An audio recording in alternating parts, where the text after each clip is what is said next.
Estudiantes, esta semana vamos a iniciar nuestra guía número 4 antes de salir a vacaciones y vamos a hacer un ejercicio muy bonito, igual que lo que hicimos en nuestra clase pasada sobre funciones del lenguaje. Eh, Vamos aquí a ampliar nuestra información con dos temas de interés sobre funciones del lenguaje y tiene que ver con la lingüística y la sociolingüística.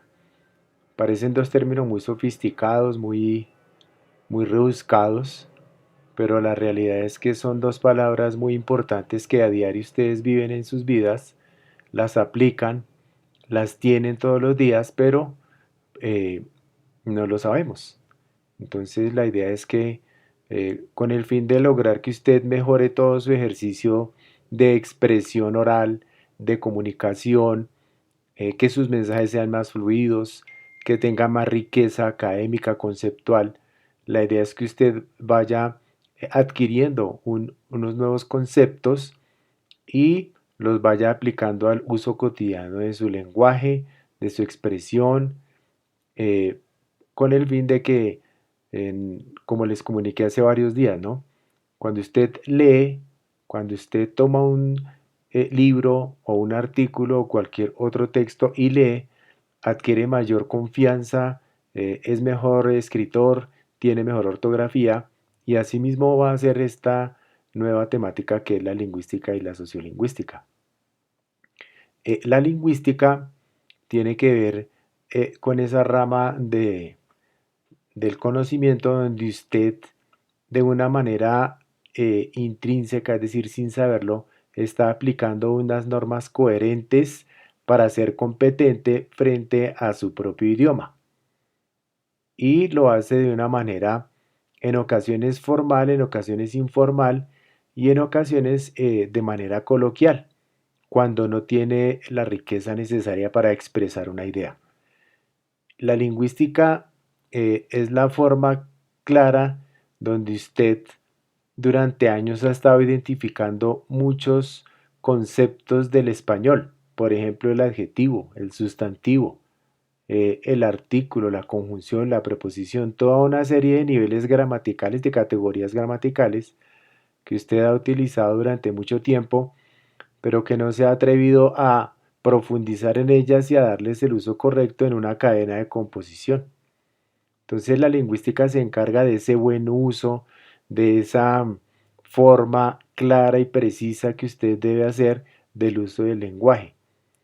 Y asimismo dentro de la sociedad, en diferentes partes, por ejemplo en Colombia, entonces la lingüística lo que pretende es mirar que ese buen uso del lenguaje se haga de manera coherente y se incluyan algunas palabras que deben ser necesarias de incluir debido al uso cotidiano y que hace que las personas lo vuelvan una palabra necesaria. Sin embargo, se le debe dar a esa palabra pues el uso correcto dentro de un contexto, dentro de una composición o dentro de un ejercicio de comunicación verbal o escrita. Entonces, es una de las estructuras de comunicación que es muy importante que ustedes manejen. Y la sociolingüística tiene que ver esa forma como se comunica usted en diferentes contextos. Entonces, generalmente cuando estamos dialogando con nuestros amigos, utilizamos ciertos términos para hablar con ellos. Pero cuando estamos comunicándonos con nuestros padres, pues la comunicación no puede llegar a ser igual que la que usamos con nuestros amigos, porque con nuestros amigos somos más relajados, utilizamos una serie de palabras que se han vuelto cotidianas dentro de ese grupo de amigos, mientras que en el hogar pues hay una comunicación diferente. Los padres y las madres pues siempre tienden a utilizar un buen lenguaje, tienden a que su discurso sea eh, cargado de buenas palabras, mientras que pues en otros espacios ustedes se expresan de otra manera. O cuando estamos hablando de una cita médica y lo que nos expresa el doctor. Entonces el doctor utiliza en ocasiones una serie de términos que se refieren a todo el estado diagnóstico de su salud y son palabras que pues en ocasiones nos dejan fuera de contexto, es decir, no utiliza los términos cristianos, por así decir, para que entendamos. Entonces, con el devenir del tiempo, este ejercicio se ha venido dando de esa manera. Entonces, la lingüística y la sociolingüística van de la mano, cada una por su lado, pero la una depende de la otra en el sentido de el buen uso que se le da y el conocimiento que debe haber de esas nuevas formas. Teniendo en cuenta esa información, apreciados estudiantes, pues vamos a dar inicio al desarrollo de esta guía, teniendo en cuenta esos preconceptos o esos aprendizajes previos que usted tiene respecto de este tema. Como se los había mencionado, usted lo maneja, tiene la cotidianidad del tema, pero ah, no tiene la claridad de que está usando la lingüística y la sociolingüística en su vida. Entonces, un primer preconcepto es que averigüemos eh, cuáles son las palabras que habitualmente utilizamos para comunicarnos con nuestro grupo de amigos, con nuestro grupo de compañeros. Eh, pues habitualmente no utilizamos términos que son muy cotidianos, pero que dentro de nuestro grupo de amigos los entendemos muy fácil. Ejemplo, ahí pusimos la palabra parce, haciéndole una etimología a esa palabra parce, proviene del término inglés partner. Partner significa amigo, compañero, ¿cierto? Y pues algunos viajeros que han ido a Estados Unidos en especial han tomado esa palabra, partner, y la han ido degradando hasta que dicen parce, ¿sí? Entonces la palabra se deriva más o menos de esa historia y la volvieron un poquito a nuestro idioma. Entonces, parce, pues significa eso, ¿no? El amigo, el compañero, el, el íntimo, el uña y mugre, por así decir. Entonces van a mirar a ver 10 ejemplitos de dónde y de qué manera usted se comunica con sus amigos. Mm, Pues si en ocasiones se utiliza palabras que no son las correctas, pues las puede llegar a escribir acá, ¿no? Pero pues de manera respetuosa les digo que pues no sería la manera de expresarnos habitualmente, ¿cierto? En contextos donde nos estamos formando. Asimismo, entonces vamos a averiguar qué significa tecnicismo como para ir dándole una profundidad al tema y va a escribir 10 ejemplos de tecnicismos. Dentro de nuestros conceptos entonces está lo que es la introducción que hice del tema, que es la sociolingüística y la lingüística, ¿cierto? Y pues ya les di una contextualización de esos dos términos. Ellos también abarcan un poco lo que es la parte de indagar a través del nivel socioeconómico, a través de la edad, del género, del nivel de educación, del grupo étnico al que se pertenezca y los aspectos históricos que encierran a un núcleo humano o cultural. Entonces, este tipo de aspectos permiten también ahondar un poco en cómo se está abordando el idioma y de qué manera se están expresando las ideas escritas o de manera oral, y la lingüística pues se va a encargar de darle una forma con estética y con un poco más de organización. Pero la sociolingüística pues va a mirar que la cotidianidad nos hace expresarnos para que nos entendamos de otras formas.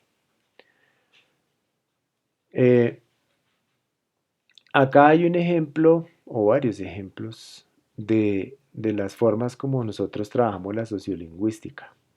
Ahí les doy dos enlaces para que profundicen un poquito más en el tema. Y una de estas palabras se llama la jerga. Entonces ahí viene ese uso adecuado que hacemos del idioma dependiendo de donde nos encontremos.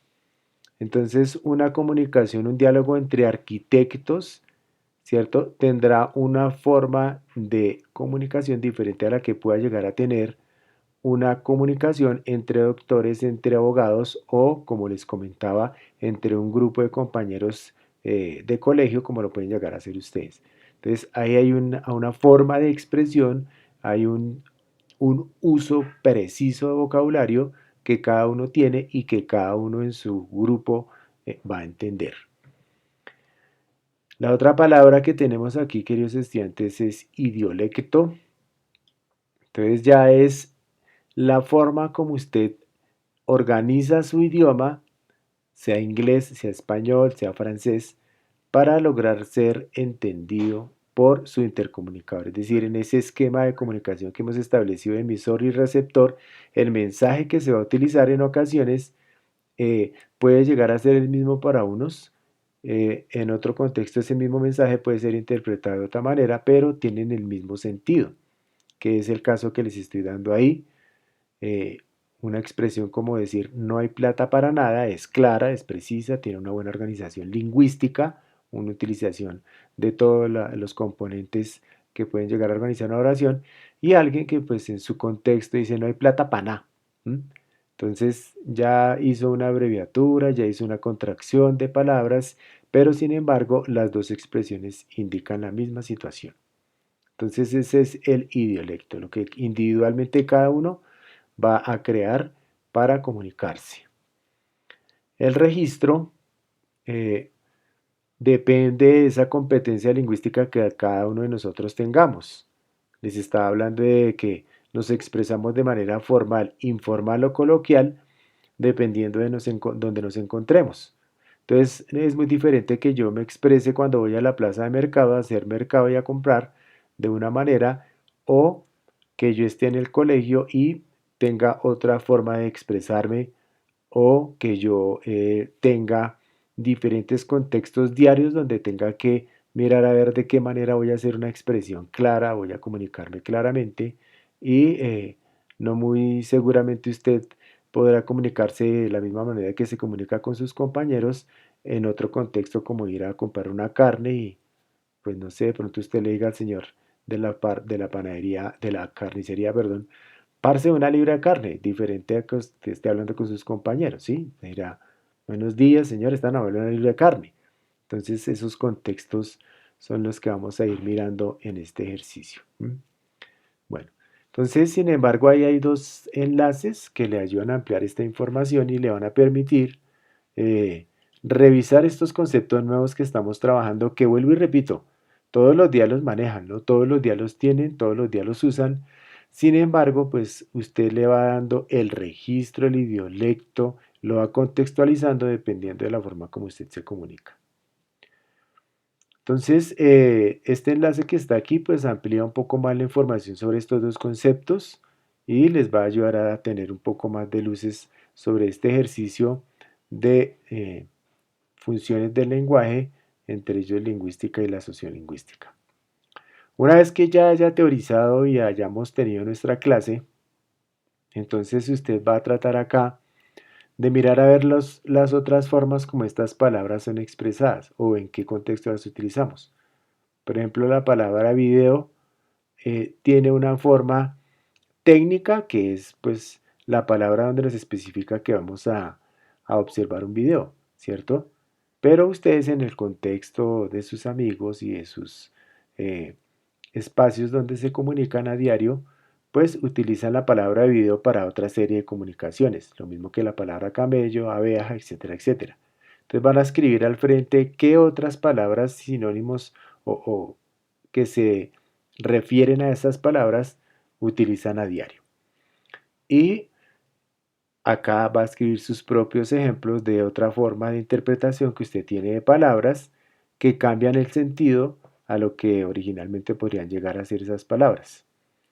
La actividad 2, entonces se plantean unas oraciones a través de las cuales usted va a identificar cuál sería el espacio de la jerga donde se utilizarían. Entonces vuelvo y repito, entre arquitectos hay una jerga, entre ingenieros hay una jerga, entre médicos hay una forma de expresarse. Entonces, usted va a mirar a ver en estos contextos que estamos dando de estas expresiones, cuáles serían.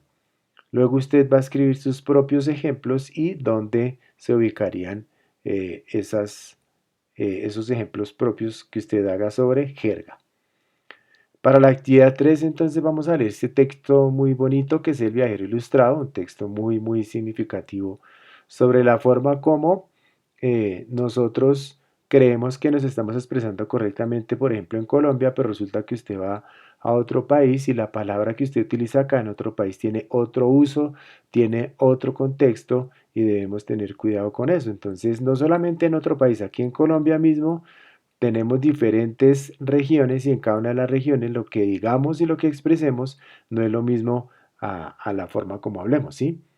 Entonces, un pintado, por ejemplo, en, en el eje cafetero significa un café con leche. Que diríamos, pues un café con leche, dirían un pintado. Inclusive se dice, por favor, un perico acá en Bogotá, que es un café con leche, pero pues también tiene sus diferentes denominaciones y sus diferentes acepciones esa palabra. Entonces aquí lo vamos a leer el texto, que no es muy largo, y van a responder estas preguntas, tres preguntitas sencillas que se hacen respecto del texto, como por ir cerrando un poquito el tema con un texto de comprensión de lectura. Entonces, queridos estudiantes, este es un tema muy bonito, muy apasionante. Lo importante de él es que usted tenga claro que lo usa todos los días, lo aplica, ¿cierto? Pero que, pues de una u otra manera, puede mejorarlo, porque la lingüística y la sociolingüística lo que tratan de hacer es eso, ¿no? Que usted sea un ciudadano competente en su idioma, que aprenda a utilizarlo de manera correcta y que vaya mejorando todos esos niveles de comprensión que en ocasiones vamos degradando por el uso cotidiano inadecuado de nuestro idioma. Nos vemos en la clase del miércoles. Muchas gracias, queridos estudiantes, y feliz semana de trabajo. Hasta luego.